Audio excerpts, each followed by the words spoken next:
जो कथा सुनने के लिए आता है वो ये नहीं देखता कि मैं आगे बैठा हूँ कि पीछे बैठा हूँ कि राइट में बैठा हूँ कि लेफ्ट में बैठा हूँ। उसका तो एक ही तत्व है कि कहीं पर बस माइक की आवाज़ आ जाए, कहीं पर भी बैठकर मैं कथा सुनूंगा, मेरे कानों में अगर ये शिव महापुराण की कथा अंदर चली गई और जिस जमीन पर बैठकर मैं कथा सुनूंगा, जब आरती हो जाएगी, आरती होने के बाद जब मैं उठूंगा, उस जमीन की रज को, मिट्टी को जब मैं अपने मस्तक से या मेरे शरीर में जो दुख है, तकलीफ है, वहाँ लगाऊंगा, तो वो सोच कर जाता है कि मेरा दुख समय पर समाप्त तो होगा ही, ये निश्चित है।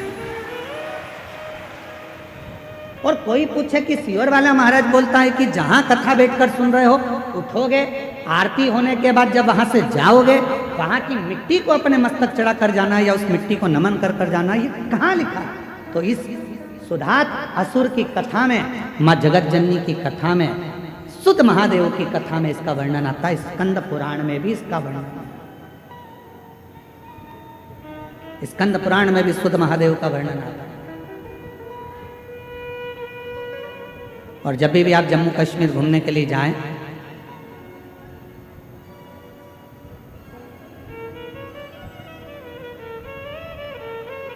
तो सुध महादेव का दर्शन करने जरूर जाएं। जम्मू से 130 किलोमीटर की दूरी सुध महादेव। संगत का असर किसको कहते हैं? जहां बैठकर आप भगवान शंकर के विरल भक्ति को धारण कर रहे हो, जहां बैठकर भगवान शंकर का मंत्र जाप कर रहे हो, जहां बैठकर शिव नाम ले रहे हो, जहां बैठकर भगवान शंकर का गुणगान कर रहे हो, उस मिट्टी की मूलता कहीं ना कहीं बाबा भोलेनाथ जी की आप पर बड़ी कृपा है, करुणा है, जो आपके सांसदीय क्षेत्र में ही ये पवित्र पावन शिव महापुराण की कथा हो रही है। मैं डॉक्टर निशिकांत जी दुबे जी को बहुत बहुत साधुवाद देता हूँ। ऐसे ही सनातन और राष्ट्र की सेवा में लगे रहें और बाबा की कृपा आप पर सदा बनी रहे, शिव कृपा। कथा में मुख्य रूप से झारखंड सरकार का भी माननीय मुख्यमंत्री महोदय एवं संपूर्ण प्रशासन का बहुत सहयोग है। योग गुरु पूज्य स्वामी बाबा रामदेव जी महाराज का, इसके तिजारावाला साहब का, श्री प्रमोद जोशी जी का, इन सभी के एक अथक प्रयास और देवघर वासियों के, रहवासियों का अथक प्रयास इस कथा को सफलता की ओर लेकर जा रहा है।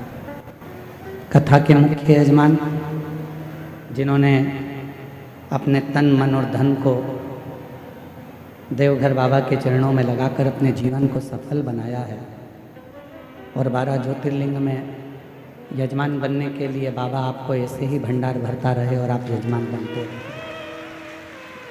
श्री रमेश रेखा ठकराल जी, मोना ठकराल जी नरवाना हरियाणा से हैं।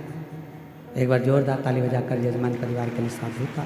श्री दिनेश गणपति कावरा जी, कावरा परिवार एरंडोल से हैं, जो कथा में तो नहीं पहुंच पाते हैं पर यजमान पद प्रत्येक ज्योतिर्लिंग का ग्रहण करते हैं। एक बार उनके लिए भी जोरदार ताली बजाएं। श्रीमती पूजा माली राम अग्रवाल जी कोलकाता वेस्ट बंगाल से हैं, जिन्होंने यजमान पद ग्रहण किया है। एक बार जोरदार ताली बजाकर उनके लिए भी साधुवाद। आपसे सीहोर में मिलना हुआ था और आपने कहा था एक बार यजमान बनना है, और बाबा देवघर वाले ने इनको यहाँ यजमान बनाया। एक बार जोरदार ताली बजाएं। श्री गिरीश चंद्र स्नेहलता खोसला जी इंदौर से हैं, जो यजमान पद ग्रहण करे हैं। श्री गोपाल शंकर लाल सोनी जी, प्रेमलता शंकर लाल सोनी जी देवास से हैं। एक बार जोरदार ताली बजाएं, जो प्रत्येक ज्योतिर्लिंग कथा के यजमान पद ग्रहण करते हैं। श्री अमित रजनी मुदगल जी बीटा अम्बाला से हैं, आप भी प्रत्येक ज्योतिर्लिंग में यजमान पद ग्रहण करते हैं। एक बार जोरदार ताली बजाएं। श्री चतुर्वेदी परिवार झांसी उत्तर प्रदेश से हैं, आप भी प्रत्येक ज्योतिर्लिंग शिव महापुराण के कथा के यजमान बनते हैं। एक बार जोरदार ताली बजाएं। आपके बड़े भाई अभी इस कथा में नहीं आए हैं, थोड़ा स्वास्थ्य के कारण, पर जल्दी शीघ्र ठीक होकर चलकर कुबेरेश्वर धाम आएंगे, ये बाबा पर भरोसा है। श्री कृष्ण लाल जी दयावती गुप्ता जी अम्बाला हरियाणा से हैं, एक बार जोरदार ताली बजाएं। आप भी कथा में यजमान पद ग्रहण कर चुके हैं और इस बार फिर पुनः बने हैं।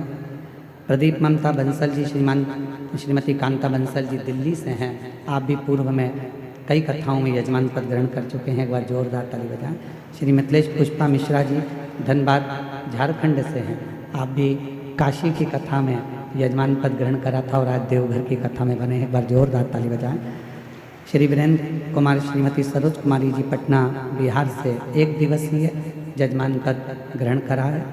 श्री जोगेंद्र पाल प्रेमलता डिंगारा जी पानीपत हरियाणा से 1 दिवसीय ऑनलाइन यजमान बने हैं। श्री दुर्गेश प्रसाद नीलू देवी शाह जी, श्री नारायण उमा देवी शाह जी एक आरा बिहार से 1 दिवसीय ऑनलाइन कथा के यजमान बने हैं। श्रीमती सुमन पूनम जायसवाल जी रोहतक हरियाणा से 1 दिवसीय ऑनलाइन कथा के यजमान बने हैं। श्रीमती सरिता कपिल शर्मा जी नंदकिशोर शर्मा जी जयपुर राजस्थान से 1 दिवसीय ऑनलाइन कथा के यजमान बने हैं। श्री अनिल शशि जी नकुल रेकावर जी दिल्ली से 1 दिवसीय ऑनलाइन कथा के यजमान बने हैं। श्री सूरज प्रकाश जी कमला रानी जिंदल जी सिरसा हरियाणा से 1 दिवसीय ऑनलाइन कथा के यजमान बने हैं। श्रीमती स्वाति मयंक गुप्ता जी 1 दिवसीय मेरठ से ऑनलाइन कथा के यजमान बने हैं, एक बार जोरदार ताली बजाकर सभी अभिनंदन। देवघर की ये पवित्र पावन भूमि जहाँ भगवान शिव माँ जगत जननी जगदम्बा अम्बा के साथ में यहाँ विराजते हैं।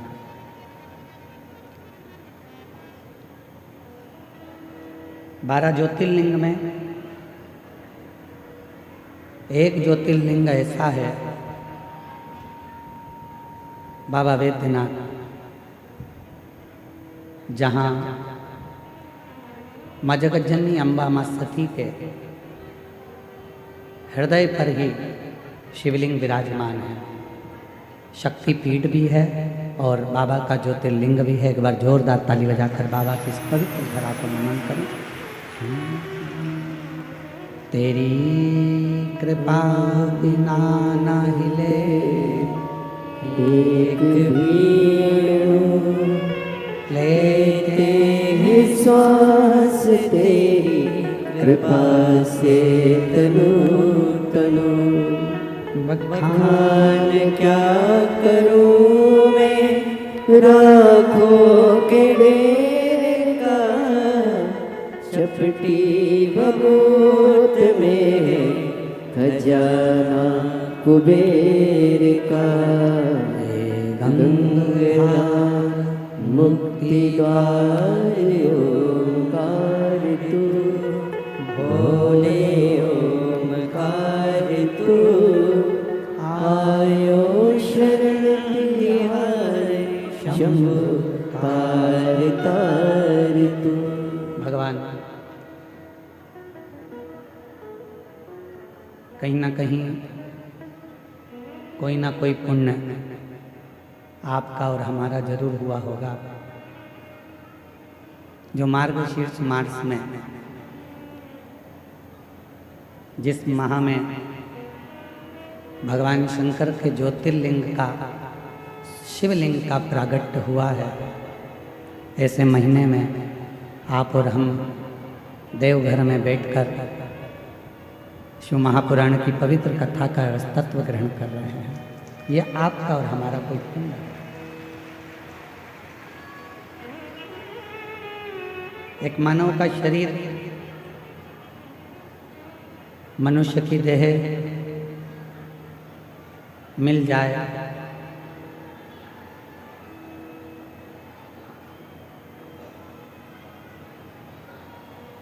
और मानव शरीर प्राप्त हो भी जाए और मान लो उस मानव शरीर में हम शिव भक्ति से अगर दूर हैं तो इस संसार में बार बार हमको जन्म लेना पड़ता है।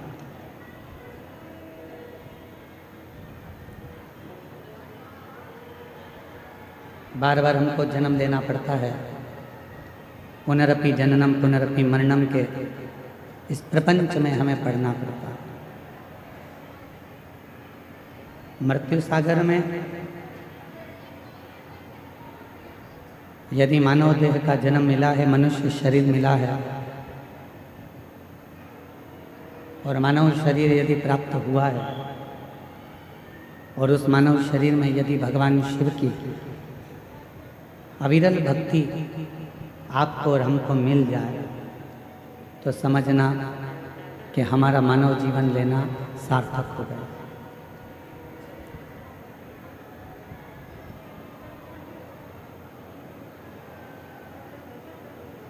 पूरी दुनिया का,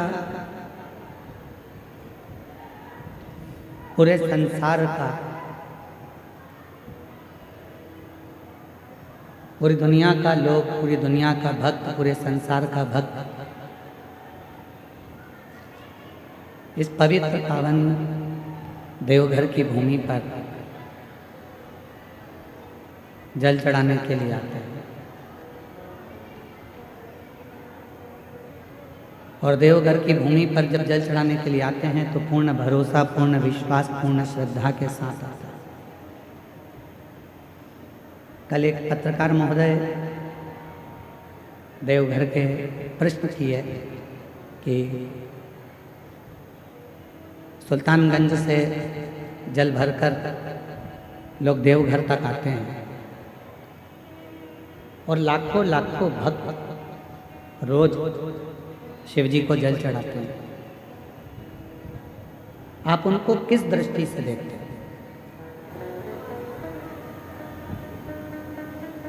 हमने निवेदन किया उन पत्रकार महोदय से कि पहले तो देवघर में अगर श्रावण महीने में आप जल चढ़ाने के लिए आ रहे हो, श्रावण के महीने में अगर आप देवघर में जल चढ़ा रहे हो, श्रावण के महीने में आप कावड़ भर रहे हो, तो इतना ध्यान जरूर रखें कि संसार के मनुष्य में दम नहीं है कि वो 100-150 किलोमीटर दूर से गंगा जल भरकर भगवान शंकर को चढ़ाने के लिए आ जाए। ये उसकी सामर्थ्यता नहीं है, ये वो नहीं चढ़ा सकता। हमको लगता है कि मनुष्य जल चढ़ाने के लिए आया है, पर जब वो गंगा का जल अपने कंधे पर रखकर बोल बम बोलते हुए जब चलता है तो वो मनुष्य नहीं रहता, 33 कोटि देवता स्वयं गंगा का जल लेकर बाबा को चढ़ाने के लिए।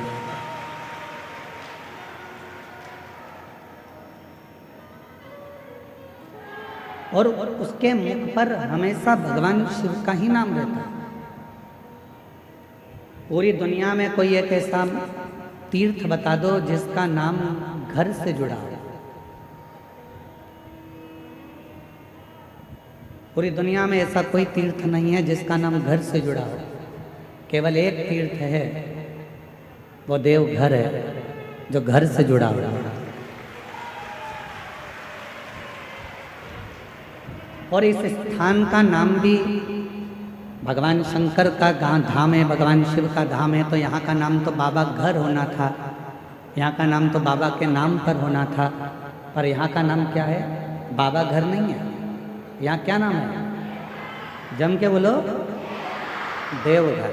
देवघर मतलब 33 कोटि देवताओं का यदि कोई घर है तो वो ये देवघर है, बाबा का स्थान।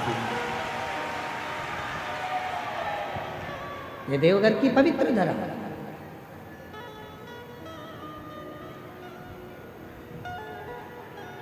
अब आपसे एक निवेदन करें, जरा उत्तर दीजिएगा। मेरी झारखंड की जीजियों, मेरे बिहार के जीजाओं, मेरी बंगाल की बहनों, मेरे छत्तीसगढ़ की भांजियों, आज इस जगह पे पूरे प्रदेश, जितने आसपास के प्रदेश हैं, सारे प्रदेश यहाँ आए हुए हैं। इसलिए आप सबको नमन करता हूँ, प्रणाम करता हूँ। घर किसको कहते हैं?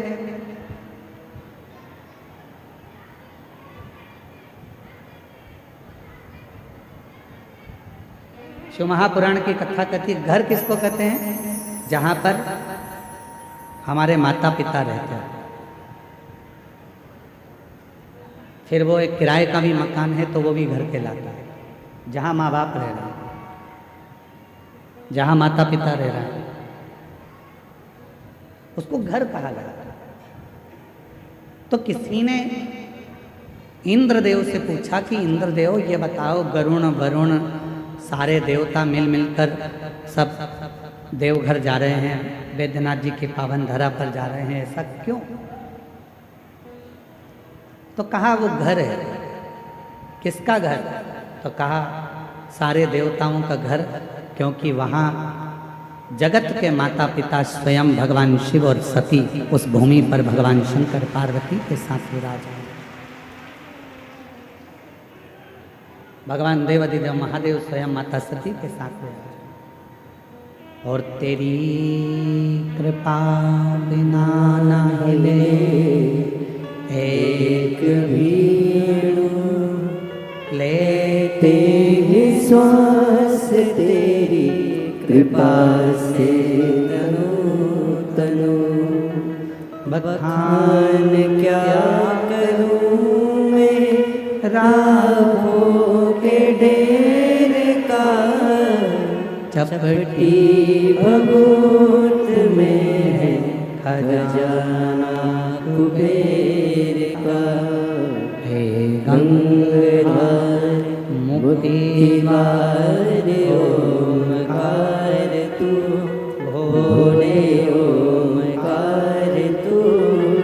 आयो शरण तिहारी शंभु तार तार तू। शिव कथा कह रही है। जिस पवित्र धरा पर स्वयं देवता भी आने को तरसते हों, ऐसी धरा पर आप और हम बैठकर शिव महापुराण की कथा का लाभ ले रहे हैं। और ये कथा कोई साधारण नहीं है। आप अपनी बुद्धि में अपने चित्त से ये निकाल देना कि आप कथा सुनने के लिए गए। आप अपने विवेक से ये निकाल देना कि हम शिव महापुराण की कथा सुनने के लिए देवघर गए। आप अपने विवेक में ये रखना कि हम देवघर में कथा सुनने के लिए नहीं, हम देवघर में अपने पिता से अपने मन की बात करने के लिए इस भूमि पर आ रहे हैं। अपने बाप से, अपने पिता से जो बात करना है, हमें यहाँ बैठकर 7 दिवसीय शिव महापुराण की कथा में अपने जीवन को सार्थक बनाने का प्रयास करना। और इन 7 दिन में हम बाबा से अपने मन की बात कैसे कह सकते हैं और अपना दिल की बात बाबा से कहकर अपनी झोली कैसे भर सकते हैं, यह आपको सीखना। पड़ोसी शोर मचाएगा, पड़ोसन कुछ बोलेगी, पीछे खड़ा हुआ व्यक्ति कुछ बोलेगा, उस समय पर उसके पांव पड़कर कहना मुझे कथा सुन लेने दो। बहुत दूर से आई हूँ बाबा के धाम में कथा सुनने के लिए। 3 घंटे की कथा में से आधा घंटा आशीष जी ले लेते हैं, 2.5 घंटा मिलता है। उस 2.5 घंटे में मुझे मेरे बाबा से बहुत कुछ कहना है और मेरे बाबा की बहुत कुछ सुनना है, जिससे 3 महीने के अंदर मेरा बाबा मेरा दुख काट देगा और फिर मेरा मन आनंद, ये कहना है। और यहाँ कथा केवल शिव की नहीं होगी, यहाँ कथा केवल भगवान शंकर की नहीं होगी, यहाँ कथा माता सती की भी, शिव की भी और माँ गंगा की भी, तीनों का क्रम इस कथा में चलता है।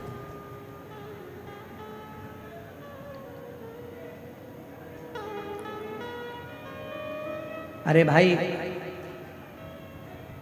देवघर भूमि तो वो भूमि है जहां पर वर्णन किया जाता है कि देवघर में बाबा बाबा सब कहे, पर माई कहे ना कोई। जो एक बार माई कहे देवघर में वही होई।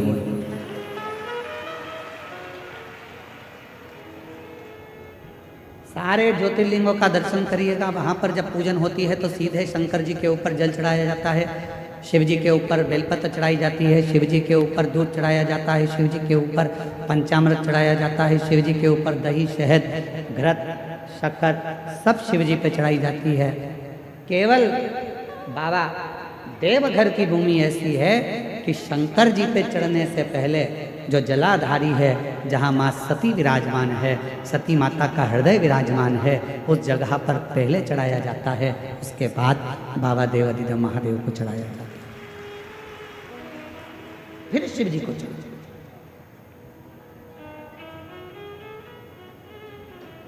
फिर भगवान शंकर विराजमान शिव कथा कर रही है।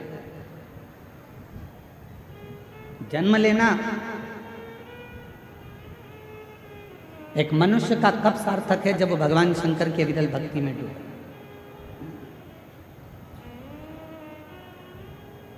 देवराज नाम का ब्राह्मण के घर में जन्म जरूर ले लिया, पर ब्राह्मण कर्म से दूर रह गए। आपका जन्म लेना तब सार्थक है जब आप जन्म लेने के बाद आप भगवान की अविरल भक्ति में लग गए। शिव महापुराण की कथा कभी नहीं कहती कि आप अपना घर छोड़ दो, परिवार छोड़ दो, नाते छोड़ दो, रिश्ते छोड़ दो, या अपना काम धंधा छोड़ दो, या अपना व्यापार छोड़ दो। शिव महापुराण की कथा तो हमेशा एक बात कहती है कि अपना कर्म करते रहो, काम करो, व्यापार करो, व्यवसाय करो, नौकरी करो, धंधा करो, बिजनेस करो, सब कुछ करो, अपने परिवार में रहो, कुटुंब में रहो, पर साथ में जितना समय मिल जाए उसमें से थोड़ा सा समय निकालकर भगवान देवाधिदेव महादेव की अविरल भक्ति करते रहो। एक लोटा जल बाबा को चढ़ा दो। शिव की अविरल भक्ति को धारण करते रहो। बाबा देवाधिदेव महादेव की अविरल भक्ति को धारण करते रहो।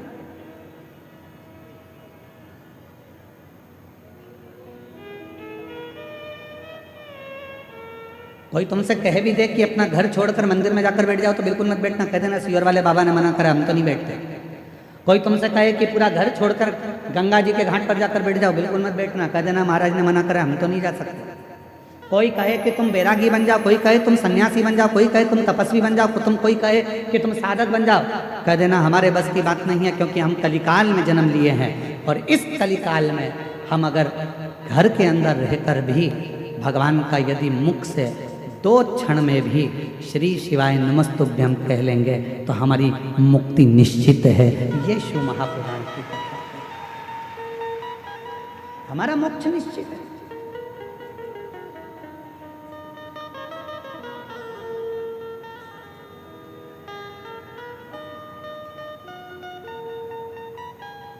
एक सोशल मीडिया पर, यूट्यूब पर, सोशल मीडिया पर, मोबाइल पर ज्ञान देना सरल है, पर उस ज्ञान को अपने अंदर उतारना बड़ा कठिन है।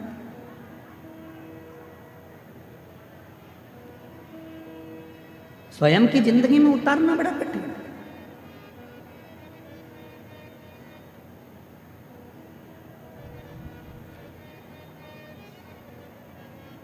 कई लोग कहते हैं शांति रखो, शांति रखो, शांति रखो, पर अपने अंदर ही शांति नहीं आ पाती।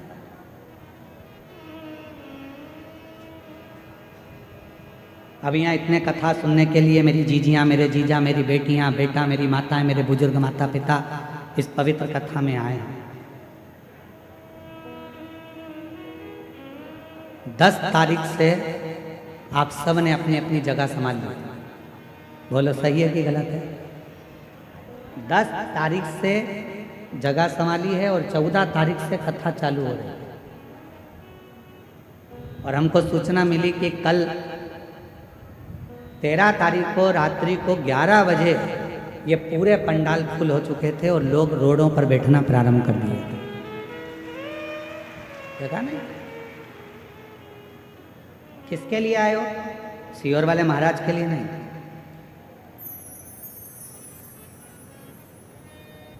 आप किसी व्यक्ति और विशेष के लिए नहीं है। आप आए हो शंकर भगवान को अपने मन की बात कहने के लिए और शिव जी का वर प्राप्त करने के लिए। सियोर वाला महाराज आपको कुछ नहीं देगा, आप गलत फहमी में मत रहना कि सीवर वाला महाराज आपको कुछ दे रहे हैं, कुछ नहीं। हमारी सामर्थ्यता नहीं है कि हम दे सकें, पर मेरे देवघर वाले बाबा की इतनी सामर्थ्यता है कि दुनिया का सारा सुख आपको दे सके। मेरे भोले बाबा की वो सामर्थ्यता है कि कोई आया खाली नहीं गए।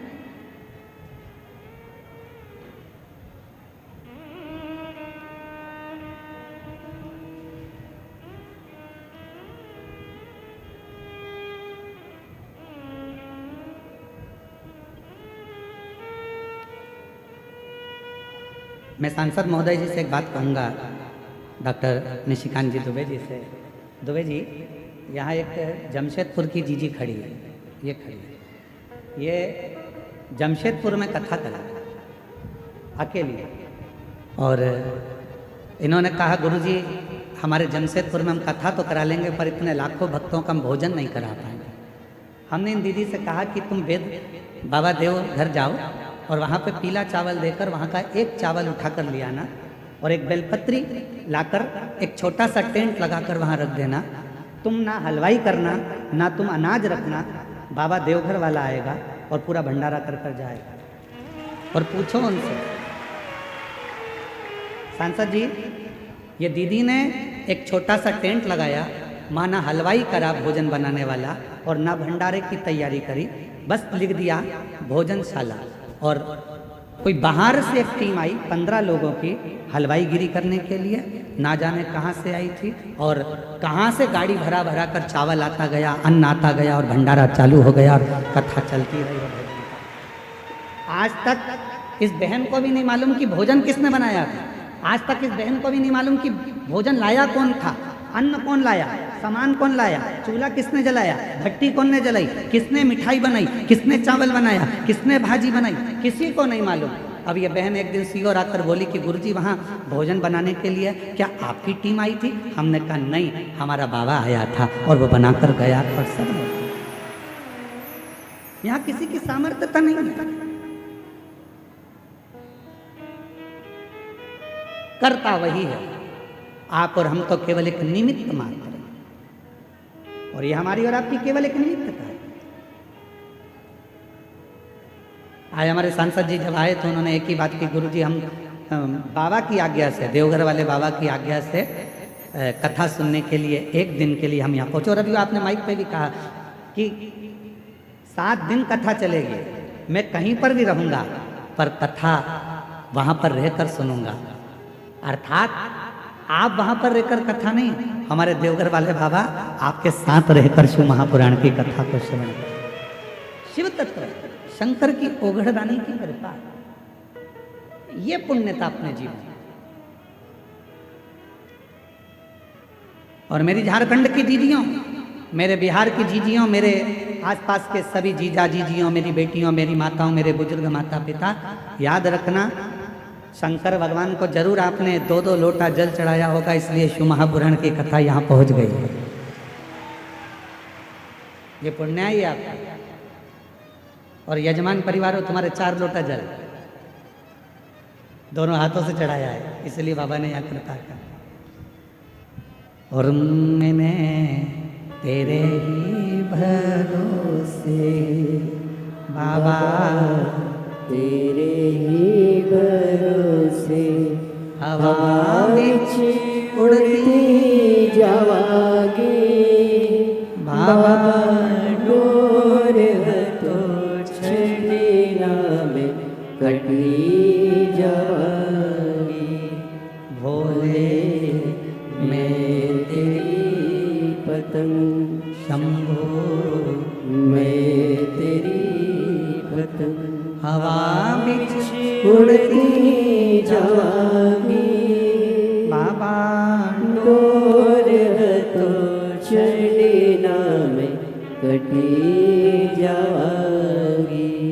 इस कथा के सुंदर आनंद में अपने मन को, चित्त को हृदय से लगाने का प्रयास करें। देवराज नाम का ब्राह्मण, ब्राह्मण कुल में जन्म लेकर भी ब्राह्मण कर्म नहीं करता।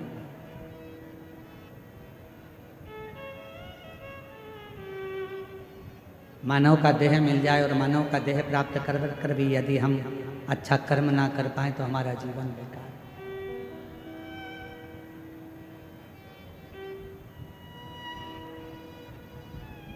प्राप्त तो हो गया मानव का शरीर, पर वो शरीर तो मिल गया, पर वो शरीर का सदुपयोग तो करें हम।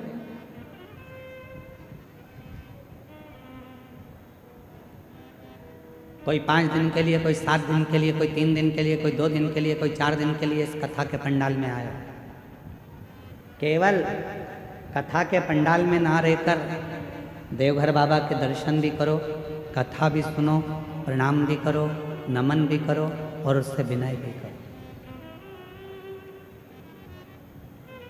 सेवा करने का मौका मिल जाए तो सेवा भी करो।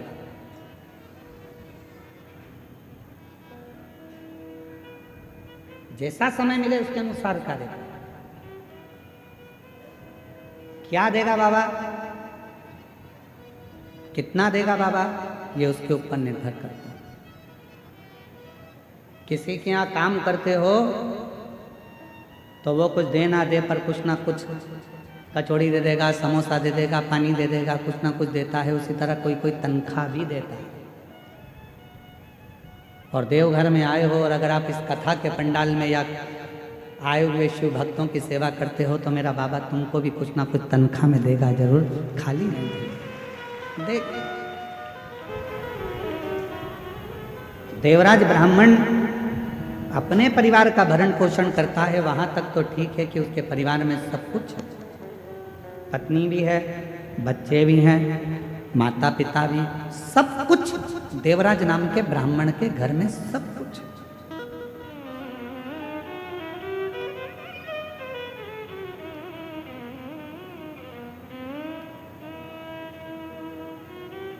पर कोई संगति, एक संगत, अच्छे की संगत मिल गई तो जिंदगी बना देती है और बेकार की संगत मिल गई तो जिंदगी बिगाड़ देती है। एक हमारे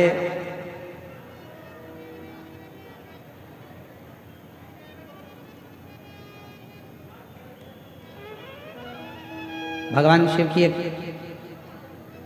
परम रसमय आनंदमय एक चरित्र आता है।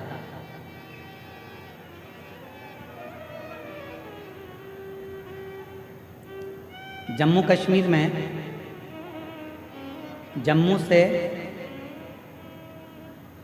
लगभग 130 किलोमीटर की दूरी पर एक महादेव का मंदिर है जिसका नाम है सुध महादेव।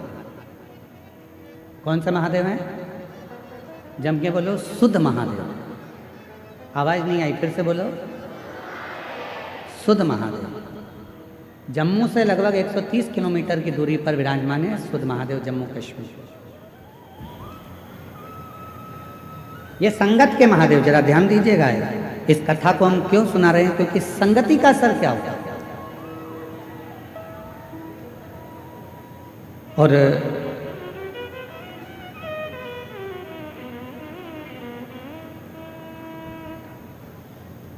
जिस जगह पर यह सुध महादेव विराजमान है, इसी भूमि पर मां पार्वती जी भगवान शंकर को पति बनाने के लिए बाल्यावस्था में तप करते थे। अम्मा जगतजननी अम्बा जगदम्बा की तपस्या वहां चलती रहती है।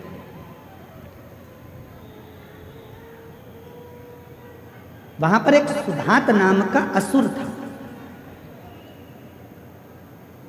और वो सुधात नाम का जो असुर था, जब माँ जगतजननी तप करती थी तो सुधात उस स्थान पर आता था और माँ जगतजननी के तप का दर्शन करता था।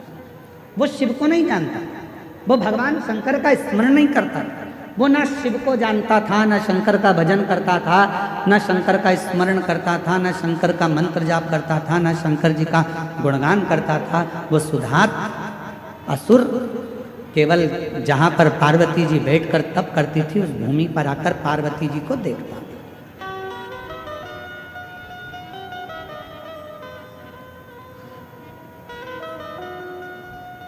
माँ जगतजननी अपनी बाल्यावस्था में शिव भक्ति में लगी, भगवान शंकर की अविरल भक्ति धारण कर रहे हैं।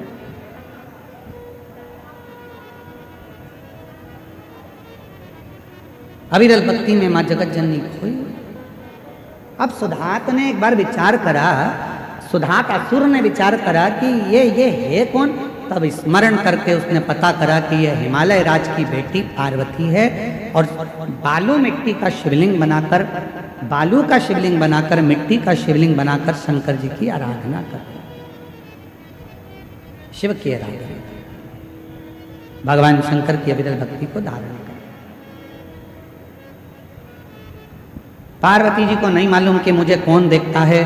पार्वती जी तो अपने भजन में लीन रहती हैं, शिव की भक्ति में डूबी रहती हैं। श्री शिवाय नमस्तुभ्यं, श्री शिवाय नमस्तुभ्यं, श्री शिवाय नमस्तुभ्यं, श्री शिवाय नमस्तुभ्यं। पार्वती जी अपनी अलमस्ती में भगवान की आराधना कर, उन्हें नहीं मालूम। आप जिस भावना से, जो इच्छा रख कर शुद्ध महादेव की कथा कर रहे, सत्संग, अच्छी संगति, बुरी संगति का असर कैसे होता है, संगत का असर कैसे होता है, यह महादेव की कथा बताए। पार्वती जी बैठकर भगवान शिव की आराधना करती हैं, साधना करती है।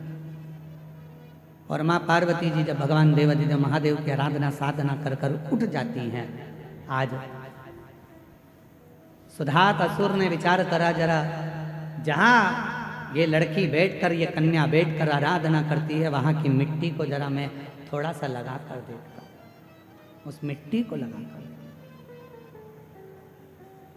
कितना फल है मिट्टी का, जरा ध्यान दीजिएगा। जरा जहाँ बैठकर आप कथा सुन रहे हो, 7 दिन शिव महापुराण की कथा जहाँ चल रही है, उस भूमि का, उस मिट्टी का कितना प्रभाव, कितना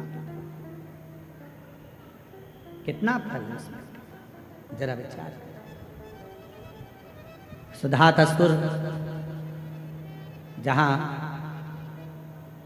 पार्वती जी बैठकर भगवान शिव की आराधना कर रही थी, वहीं पर उस माँ पार्वती जी के उठने के बाद वहां की मिट्टी को सुधात असुर ने अपने तन पर लगाया, अपने तन पर। और जैसे ही सुधात असुर ने अपने तन पर लगाया, उसको कुछ परिवर्तन सा लगा, उसके जीवन में उसको परिवर्तन सा लगा।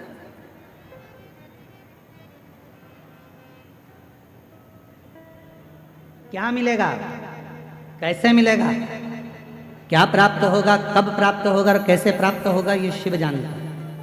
सुधात असुर ने नियम बना लिया कि अब ये कन्या जब तप कर कर उठेगी, साधना कर कर उठेगी, ये कन्या जब भगवान शंकर का पार्थिव पूजन कर कर उठेगी, तो वहाँ की मिट्टी को मैं जहाँ बैठूंगा वहाँ रखूंगा, जहाँ सोऊंगा वहाँ रखूंगा। और उस मिट्टी का संग उसके जीवन में होने लगा। उस मिट्टी का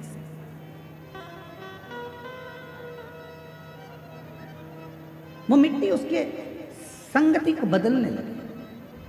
संगत का असर किसको कहते हैं? एक लोटा जल जिसके घर से निकल कर जाता है शिवालय तक, आपके घर के नजदीक में जो शंकर जी का मंदिर है, आपके घर के नजदीक में जो शंकर का शिवालय है, आपके घर के नजदीक में जो शंकर का मंदिर है, देवाधिदेव महादेव का मंदिर है, अपने घर का जल शंकर के मंदिर में ले जाकर चढ़ाओ, अपने घर का जल शिव के मंदिर में ले जाकर चढ़ाओ। पहले आप लोग मंदिर का जल उठाकर मंदिर में चढ़ाते थे, पर अब दुनिया के लोगों को मालूम पड़ गया कि अपने घर की दशा यदि महादेव को बताना है, तो जैसे सुदामा चावल लेकर कृष्ण जी के पास गए थे, उसी तरह आप भी अपने घर का जल लेकर शंकर जी के पास जाओगे तो वो जल से तुम्हारा कल जरूर बदलेगा। बोल बम का नारा है सारी समस्या का हल। श्री शिवाय तो वो जल तुम्हारा कल जरूर बदलेगा। आप अपने नजदीक के शिवालय तक, शंकर के मंदिर तक, भगवान शंकर की चौखट तक जब एक लोटा जल चढ़ाने के लिए जाओगे, शंकर के मंदिर में अपने घर का जल लेकर जाओगे, वो जल जो तुम्हारे घर में रखा हुआ है, वो जल शिव महापुराण की कथा कहती है। जब हम मंदिर में जाते हैं तो पंडित जी से कहते हैं, पंडित जी चरणामत दे दीजिए। चरणामत क्यों मांगते हैं? क्योंकि मंदिर का जो जल है, आरती, पूजन, अर्चन, भजन, कीर्तन का तरंग उस जल में चली जाती है। वो जल जब हमारे अंदर जाता है तो हमें अविरल भक्ति प्रदान करता है, एक अलग से शक्ति प्रदान करता है। इसलिए हम पंडित जी से कहते हैं, पंडित जी जल दे दीजिए, चरणामृत दे दीजिए। पंडित जी जल देते हैं, हम उस चरणामृत को पीते हैं, वो जल हमें प्राप्त होता है, हम चरणामृत पीते, जल पीते। तो आखिर लोग पूछते हैं, महाराज जी एक लोटा जल सारी समस्या का हल, ये कैसे हो सकता है? उसका एक कारण है, मंदिर में रखे हुए जल को जब ब्राह्मण देवता पंडित जी हमारे हाथ में चरणामत जान कर देते हैं, उस जल को हम पीते हैं तो हमारी अकाल मृत्यु जैसे टलती है, अकाल मृत्यु का हरण हो जाता है। उसी तरह जब हमारे घर में मटके में, हंडे में, पानी की टंकी में जो पानी भरा रहता है, जल भरा रहता है, और हम एक लोटा जल उसमें से भर कर लेकर जाते हैं, तो दिन भर हमारे घर में जो चर्चा होती है, दिन भर हमारे घर में जो तकलीफें होती है, दिन भर हमारे भीतर जो दुख तकलीफ होती है, हमारे मन की बात हमारे घर के पानी के हंडे में, तरंगों में चली जाती है। और जब हम लोटा भरकर जल शिव को चढ़ाते हैं तो शंकर जी हमारे उस जल से समझ जाते हैं कि इसको तकलीफ कितनी है, और बाबा दुख मिटाना प्रारंभ कर देते हैं। बाबा कष्ट मिटाना प्रारंभ कर देते हैं। इसको दुख कितना है, तकलीफ कितनी है, कष्ट कितना। और शंभु शरणे पड़ी मांगू घड़ी रे घड़ी, दुख काटो दया करी दर्शन आपो।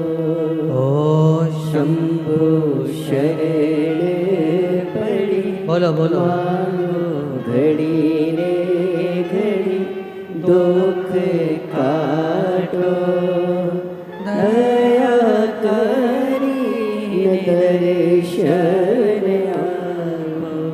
कई लोग पूछते हैं, एक लोटा जल सारी समस्या का हल, एक लोटे जल से समस्या कैसे मिट सकती है, एक लोटे जल से दुख कैसे मिट सकता है, एक लोटे जल से तकलीफ कैसे मिट सकती है? हम निवेदन करेंगे, एक लोटा जल चढ़ाकर देखिए।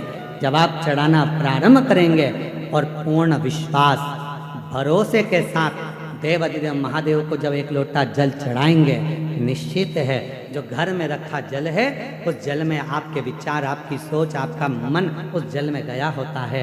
क्या घर में चल रहा है, वो जल में तरंगे पड़ी होती हैं, और वो जल जब शिव जी को चढ़ता है तो मेरा बाबा आपके धीरे धीरे दुख हरना प्रारंभ कर देता है, तकलीफ हरना प्रारंभ कर देता है, दुख हरता है, कष्ट हरता है।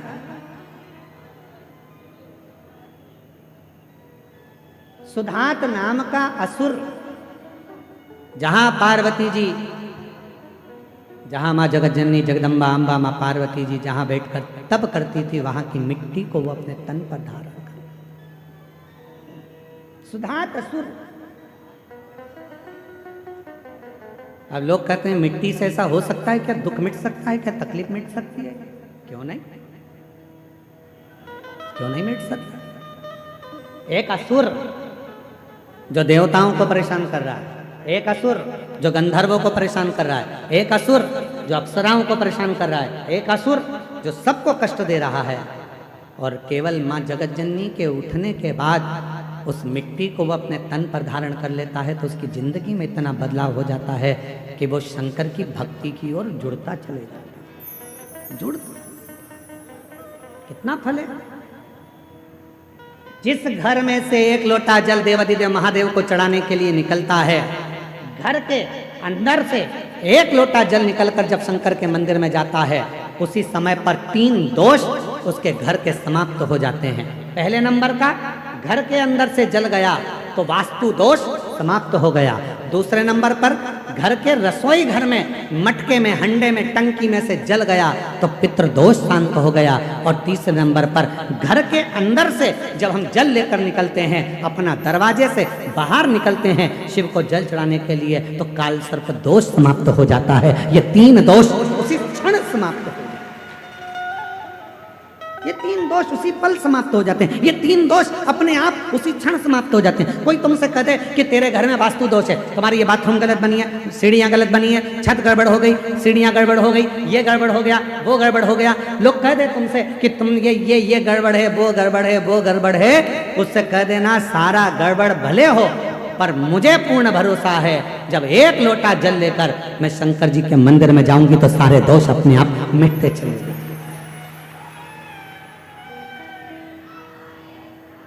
ये सारे दुख मेरे समाप्त होंगे, तकलीफें समाप्त होगी, कष्ट मिटेगा।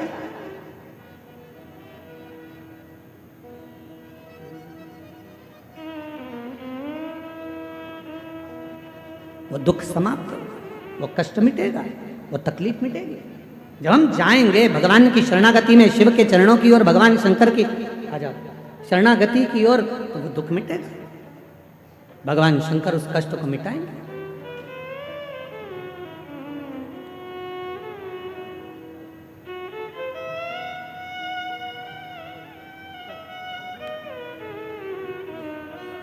बधाई आपको,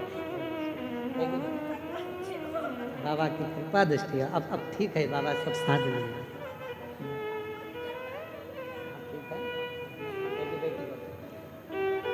एक बार जोरदार ताली बजाओ।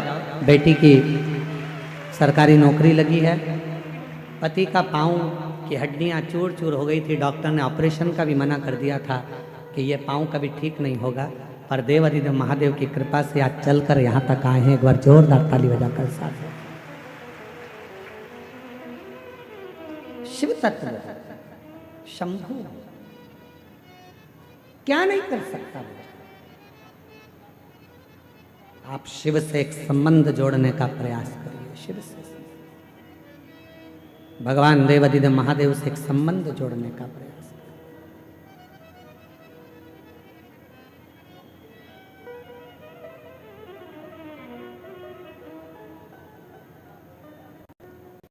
मांगा है भोलेनाथ से वरदान एक, मांगा है भोलेनाथ से वरदान एक,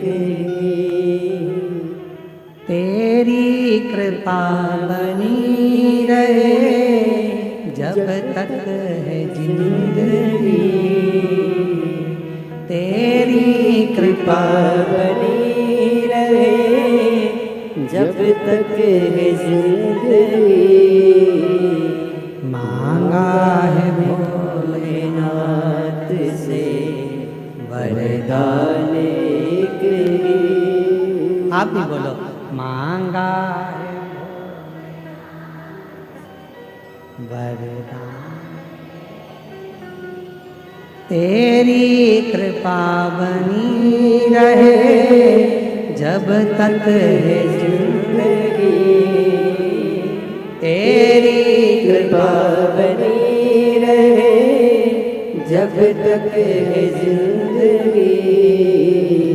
मांगा है भोलेनाथ से वरदान एक, मांगा है भोलेनाथ से वरदान एक। संसार सागर में जब तक रहूं तेरी कृपा बनी रहे। मेरे जीवन के सारे दुख, सारी तकलीफ, सारा कष्ट, सारी बीमारी सब तू है, सब।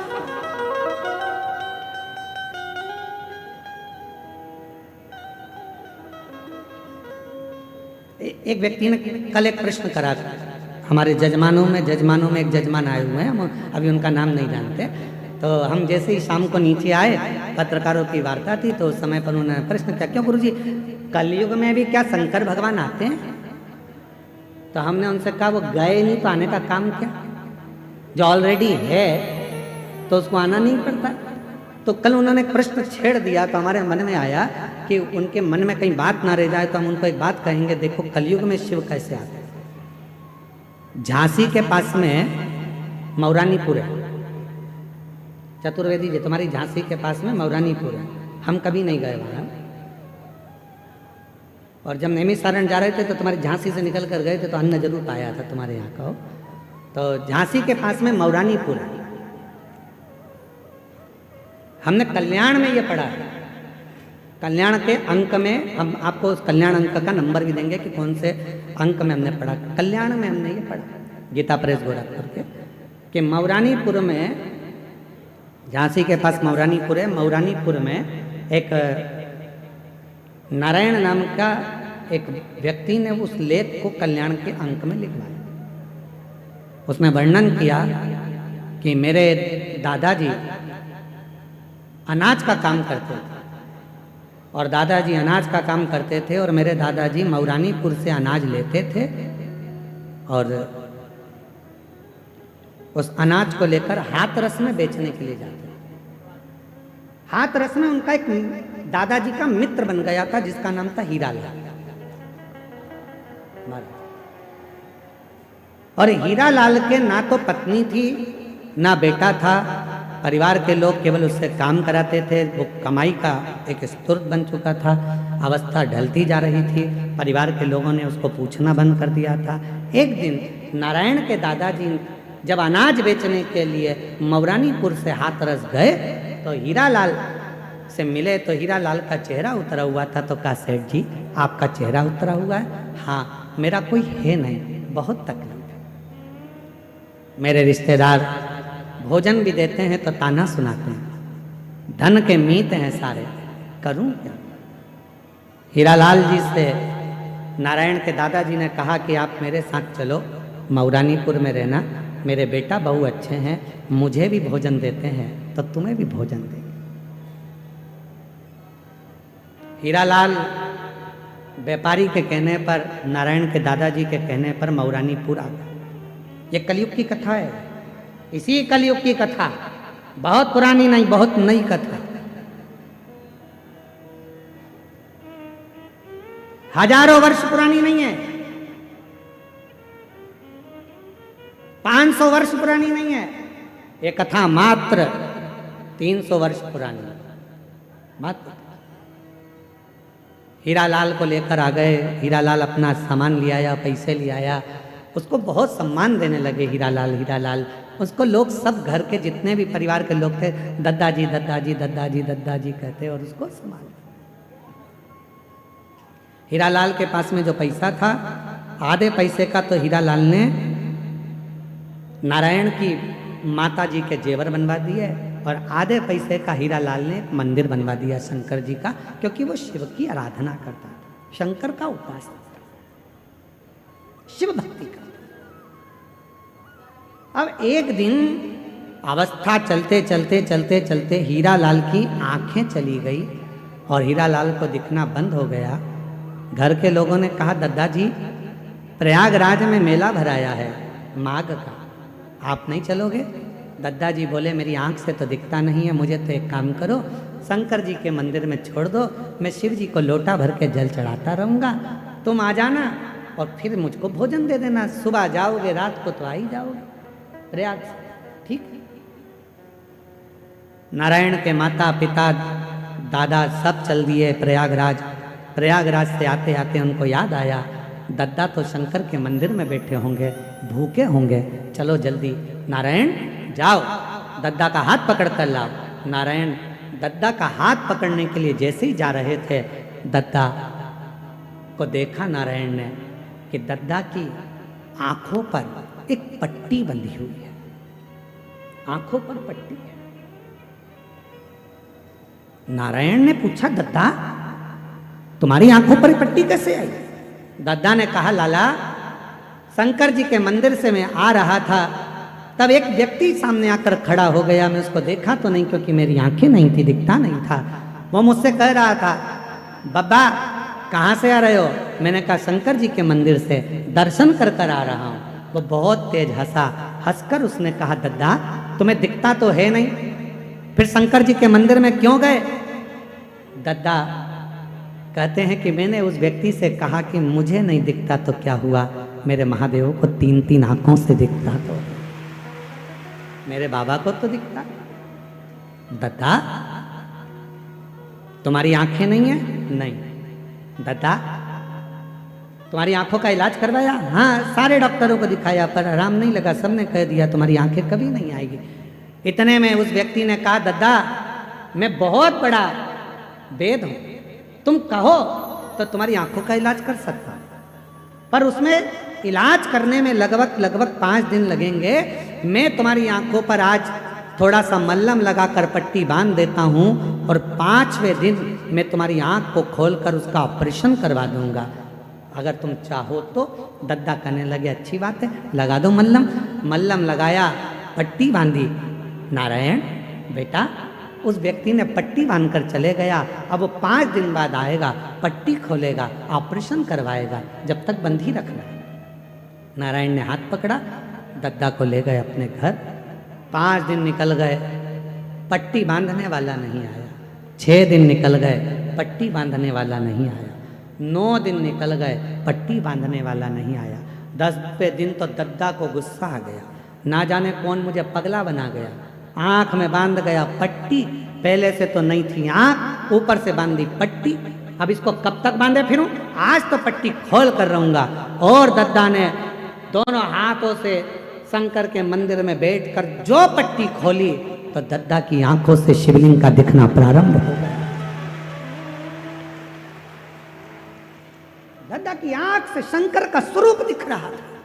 बेटा नारायण जल्दी आ, अरे मेरे मित्र को ला, मेरी आंखों से दिखना प्रारंभ हो गया। दद्दा आप तो कह रहे थे पट्टी बांधने वाले ने कहा है कि 5 दिन बाद आएगा, पट्टी खोलेगा, डॉक्टर के यहाँ लेकर जाकर ऑपरेशन कराएगा, तब तुम्हारी आंखों से दिखेगा। मुझे नहीं मालूम वो पट्टी बांधने वाला कौन था, मुझे नहीं मालूम मल्लम लगाने वाला कौन था, मुझे नहीं मालूम मेरी बुझी हुई रोशनी को दिखाने वाला कौन था। मैं नहीं जानता, मैं नहीं पहचानता, कौन जानता। मेरी जीजियों, मेरे जीजाओं, मेरी बेटियों, बेटाओं, मेरी माताओं, मेरे बुजुर्ग माता पिता तुल्य आप विराजमान हो। आपसे निवेदन करता हूं, ये मत सोचना कि आप कथा में आए हो, ये मत सोचना कि आप शिव महापुराण की कथा में पहुंचे हो, ये मत सोचना कि बाबा के देवघर में आप आए हो। आप किसी के घर में जाकर बता दो, नहीं जा सकते। पड़ोसी के घर में घुसकर बता दो, नहीं घुस सकते। जब तक पड़ोसी की आज्ञा ना हो तब तक तुम पड़ोसी के घर में नहीं जाते। मेहमान के घर की आज्ञा ना हो तब तक मेहमान के घर में नहीं जाते। उसी तरह देवघर में भगवान शंकर का घर है, उसकी आज्ञा के बिना तुम देवघर भी नहीं आ सकते। शिव की आज्ञा के बिना देवघर में पांव नहीं रख सकते। अगर देवघर की भूमि पर आए हो, शिव महापुराण की कथा सुन रहे हो, शंकर जी की कथा का रसतत्व ग्रहण कर रहे हो, तो ये तुम्हारी सामर्थ्यता नहीं, मेरे देवघर वाले ने अपना डमरू बजाया होगा और तुम्हें इशारा कर कर झाला देकर बुलाया होगा, तब तुम यहाँ शिव महापुराण की कथा सुनने के लिए बैठे हो। और किसी के घर में जाते हो तो खाली हाथ वापिस नहीं भेजता। शादी में जाओगे तो लिफाफा जैसे तुम देते हो तो वो विदाई में तुमको रिटर्न गिफ्ट देता है। साड़ी देगा, कपड़ा देगा, मिठाई का डब्बा देगा। बोलो देता है कि नहीं देता? मौसी के घर शादी में गए, भले तुमने दुल्हन को कुछ दिया, दूल्हे को कुछ दिया, पर मौसी के यहाँ से जाओगे तो कुछ तो देगा ना। अरे बोलो तो समझ देगा ना मौसी। मामा के जाओगे तो मामा जी देंगे, दादा दादी। ससुराल जाओगे तो ससुराल वाले देंगे, मायके जाओगे तो मायके वाले देंगे। कुछ ना कुछ विदाई में दिया जाता है। तो तुम देवघर की भूमि पर आए हो, तैयारी कर कर रखना, मेरा बाबा भी बिना विदाई के तुम्हें भेजेगा ना। वो नहीं भेजने वाला, वो साधारण नहीं है, वो शंभु साधारण नहीं है, वो भेजेगा। आए हो, पहुंचे हो, यहां साधारणता में नहीं पहुंचे।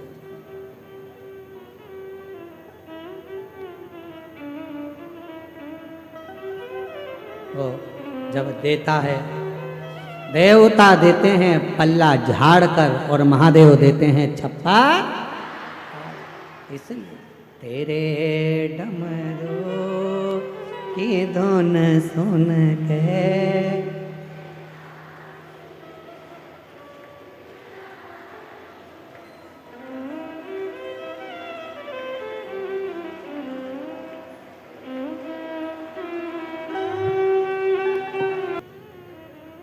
उगड़दानी त्रिकालदर्शी कैलाशी अविनाशी भगवान शंकर की पवित्र कथा कर रहे हैं, शिव महापुराण की कथा कर रहे हैं।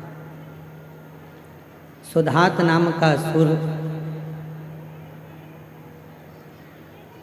माँ जगत जननी पार्वती जी के तप करने के बाद वहां की मिट्टी को अपने तन पर धारण करता है।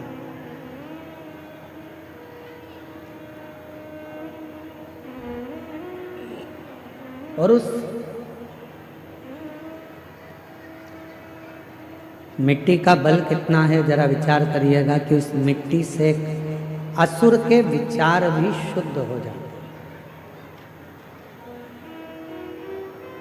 एक असुर की बुद्धि भी सुधर जाती है। शिव महापुराण की कथा कहती है, आप जिस भूमि पर बैठकर भगवान की मंत्र साधना जप कर रहे हैं, आरती के बाद जब आप वहाँ से उठेंगे उस मिट्टी को प्रणाम करें, नमन करो, बाबा को अपने मन का भाव करें। क्या ना दे।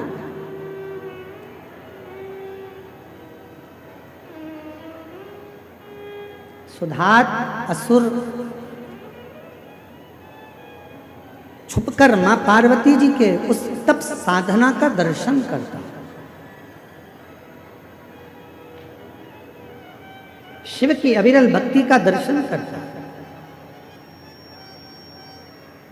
कभी कभी प्रयास करा करो, जब एकांत में कोई शंकर का शिवलिंग मिले, एकांत में अगर कहीं आप कहीं जा रहे हो और एकांत में शिव का शिवलिंग मिले, तो उस शिवलिंग का एकांत में जो शंकर का शिवलिंग मिलता है उसके सम्मुख में बैठकर आप कुछ साधना करा। 2 मिनट बैठकर श्री शिवाय नमस्तुभ्यं।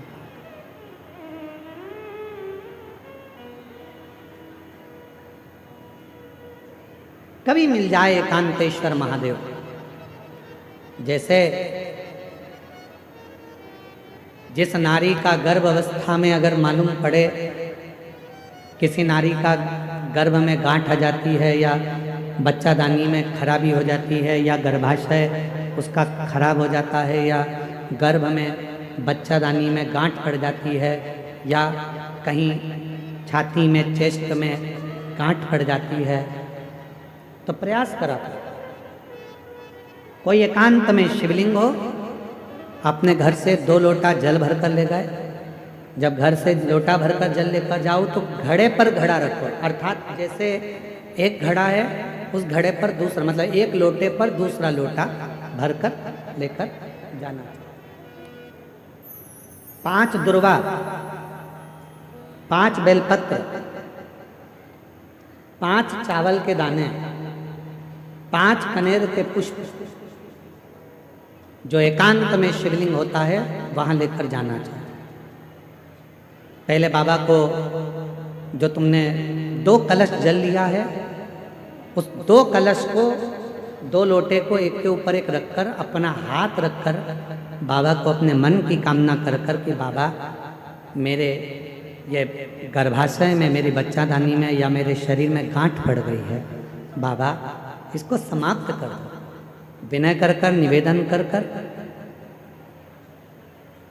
कुंदकेश्वर महादेव का नाम लेकर एकांतेश्वर महादेव पर दोनों जल की धार एक साथ चढ़ा और बाद में जो दुर्वा लेकर गए हो 5 वो शिव जी को समर्पित करें, बेलपत्र भगवान शंकर को समर्पित करें, कनेर के पुष्प शिव जी को समर्पित करें।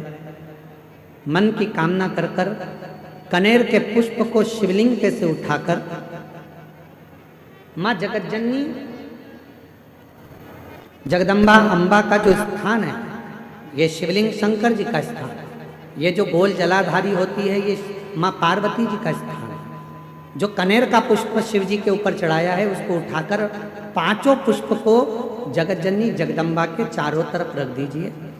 दुर्वा को उतारकर अशोक सुंदरी वाली जगह पर रख दीजिए और बेलपत्र को अपनी हथेली में रखकर शिव जी से प्रार्थना करो कि मेरे गर्भाशय में या मेरे शरीर में यहाँ गांठ है, बाबा इसे गला लो। विनती कर कर दुर्वा को उठा लो, चावल के दाने वहीं चढ़ा के रख दो शिवलिंग के ऊपर और दुर्वा बेलपत्र लेकर घर आ जाओ 5 दिन तक सुबह एक दुर्वा, शाम के समय बेलपत्र प्रदोष काल में चबा चबा कर खाना प्रारंभ करो। 5 दिन के बाद 15 दिन इंतजार कर कर वापिस जांच कराओ, धीरे धीरे गठान गलना प्रारंभ हो जाए। गांठ गलेगी।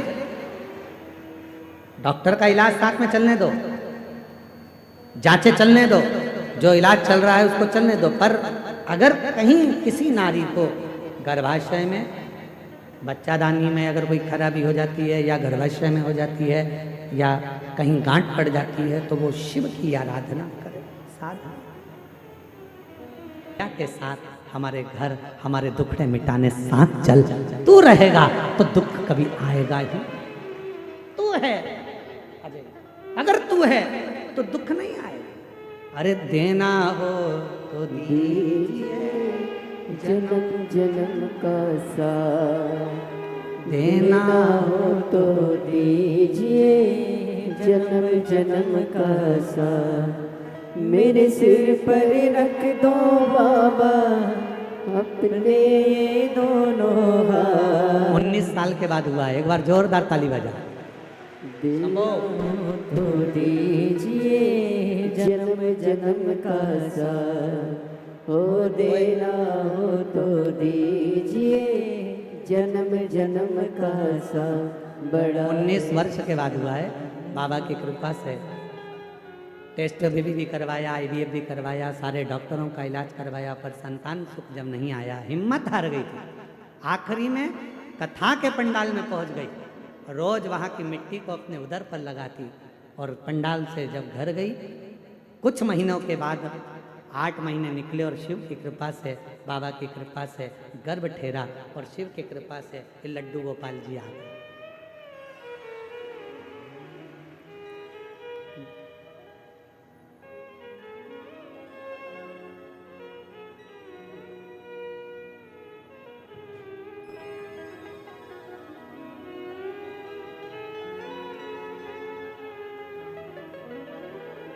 देना तो दीजिए, जन्म जन्म का साथ। आप मांगो, जाओ मेरे बाबा के दरवाजे पर, देवघर बाबा के दरवाजे पर, बाबा वैद्यनाथ के दरवाजे पर मेरी माई और मेरे बाबा दोनों बेटे, दोनों बेटे। उसको विनय करो, निवेदन करो, विनती करो, देगा, लौटाएगा। खाली नहीं बेटे, दिए बिगर नहीं बेच।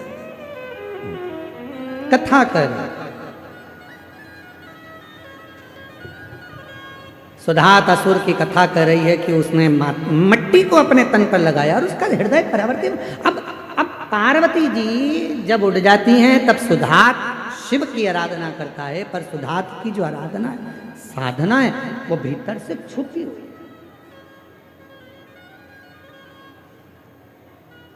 छुपी हुई। कभी माता पार्वती जी ने सुधात असुर को नहीं देखा।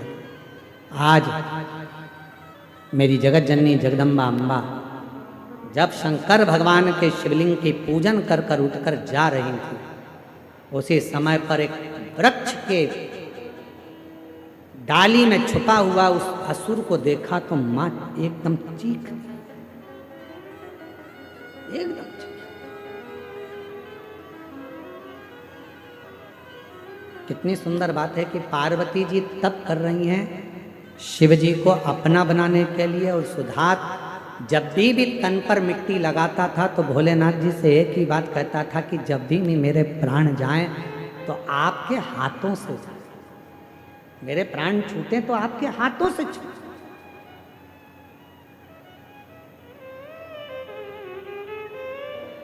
आप कृपा करो, आप दया करो।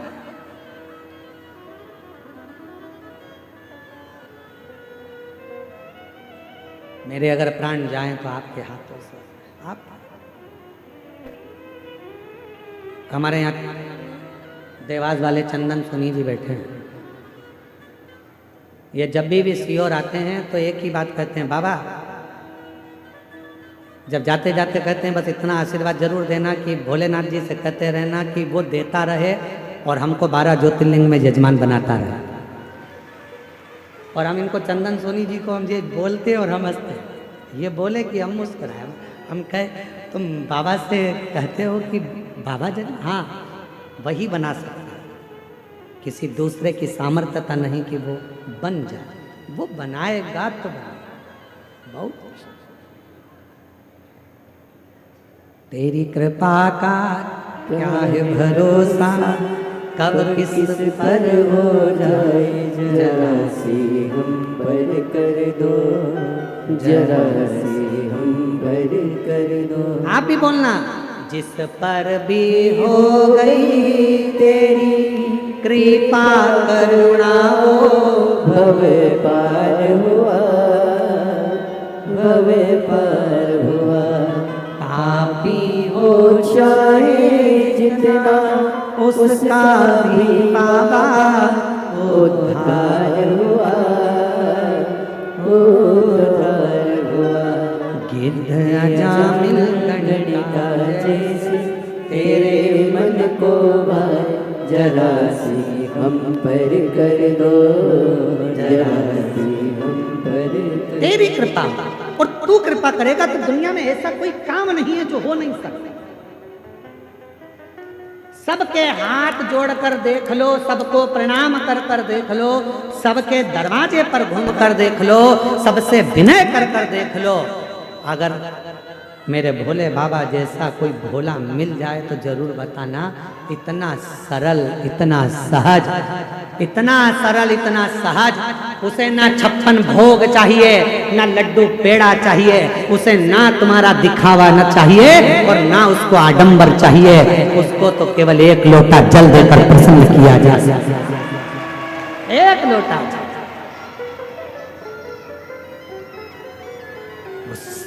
सुख प्रदान। सुधात नाम का असुर मांगता था, बाबा मुझे कुछ नहीं चाहिए, ये मिट्टी में अपने तन पर लगा रहा हूं, बस इतना कृपा करना कि मेरे प्राण आपके हाथ के द्वारा छूटे। क्योंकि आप अगर प्राणों को मेरे छोड़ोगे तो मैं असुर होकर, राक्षस होकर प्रेत नहीं बनूंगा, मैं मरूंगा तो आपके धाम जाऊंगा। वही शिव ने कृपा करी। पार्वती जी ने जैसे सुधात असुर को पहली बार देखा, भयंकर रूप था, पार्वती जी घबरा गई। घबरा कर उनके मुख से आवाज निकली, एकदम चीख पड़ी। जैसे चीखें, शिव जी को लगा कि कोई पार्वती पर हमला कर दिया। शंकर जी ने त्रिशूल फेंक दिया। जो त्रिशूल गया वो सुधात असुर के हृदय को लग गया। सुधात असुर के शरीर पर जैसे ही त्रिशूल लगा, सुधात के प्राण छूटने वाले थे। इतनी देर में सुधात ने आवाज लगा दी, हार हार। और जैसे ही सुधात ने आवाज लगाई, महादेव वहां प्रकट हो गए। तुम कौन हो? सुधात कहता है, बाबा मैं असुर हूँ, राक्षस हूँ, पर माँ पूजन करती थी, उनकी पूजन को देखता था, मिट्टी तन पर लगाता था, आपसे केवल इतना ही मांगता था कि आपके द्वारा प्राण छूटे। सुधात तो चिंता मत कर, सुधात तो बिल्कुल चिंता मत कर, मैं अब भी तुझे जीवित कर देता हूँ। सुधात मैं तुझे अमर कर देता हूँ। सुधात असुर ने हाथ जोड़कर कहा देवाधिदेव महादेव से, बाबा ना मुझे अमर करिए ना मुझे जीवित करिए, आप तो केवल इतनी कृपा कर दो कि इस भूमि पर आपका दर्शन हुआ है, मैं जब मर जाऊं मेरे जैसे असुर के नाम से आप पूज्य जाएं, बस ऐसी कृपा करो। तब शिव जी ने वर दे दिया, ए सुधात असुर, इस भूमि पर मैं स्वयं तेरे नाम से, शुद्ध महादेव के नाम से पूजा जाऊंगा। आज भी जम्मू कश्मीर में बाबा शुद्ध महादेव के नाम से विराजमान। ये संगत का असर, संगत, ये संगत का असर।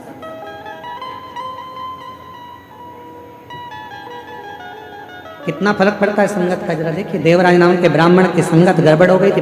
था ब्राह्मण कुल में जन्म लिया, पर संगत गलत हो गई थी, इसलिए प्रेत योनि में पड़ता, पर बच गया। माँ ने जो 1 लोटा जल चढ़ाया था उसका पुण्य मिल गया। और देवराज चोरी का धन लेकर शिव मंदिर में पहुंचा, शंकर के मंदिर में चोरी का धन लेकर बैठ गया, शिव पुराण कानों में पड़ गई, बेलपत्र के वृक्ष के नीचे प्राण छूट गए। और वही देवराज भगवान शंकर के धाम जाता है नंदी पर बैठकर। नंदी वो देव, एक बिंदु नाम का ब्राह्मण जिसकी धर्म पत्नी का नाम चंचुला था,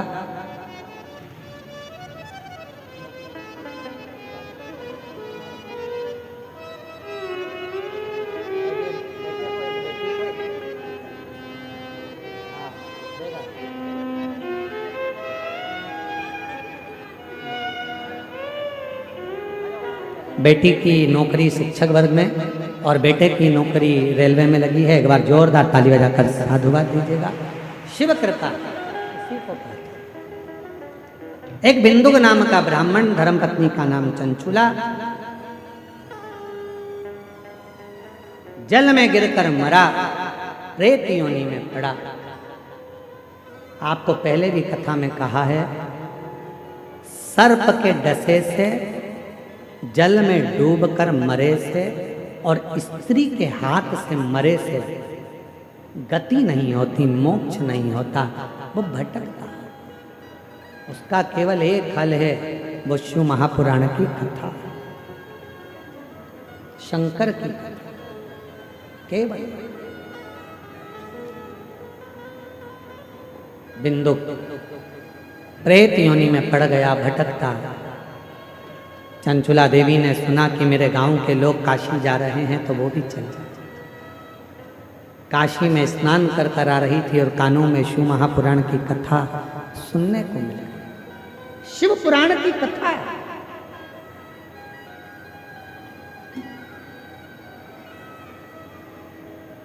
शिव महापुराण कथा के महत्व में लिखा है कि जो शिव महापुराण की कथा को पुरुष, स्त्री, बच्चा, बूढ़ा, जवान इस पवित्र कथा को सुनकर जिस रास्ते से निकल कर जाता है, जिस मार्ग से निकल कर जाता है, उस मार्ग में अगर कोई अधोगति में मर भी गया हो, किसी के प्राण भी छूट गए हों, किसी के गर्भ में भी अगर कोई बच्चा मर गया हो और उसका यदि पिंड नहीं, तर्पण नहीं हुआ हो, मान लो वो प्रेत योनि में भटक रहा हो, तो जो कथा सुनकर जाता है, उसके शरीर से छूकर जो हवा निकलती है, जो वायु चलती है, उसको छूकर भी उसकी 71 पीढ़ी तर जाती है।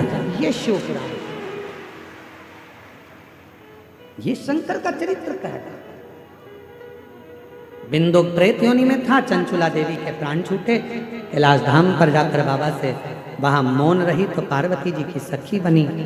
क्या बात है, मेरा पति का मुक्ति नहीं हुई, मेरा पति का मोक्ष नहीं हुआ, मोक्ष नहीं हुआ।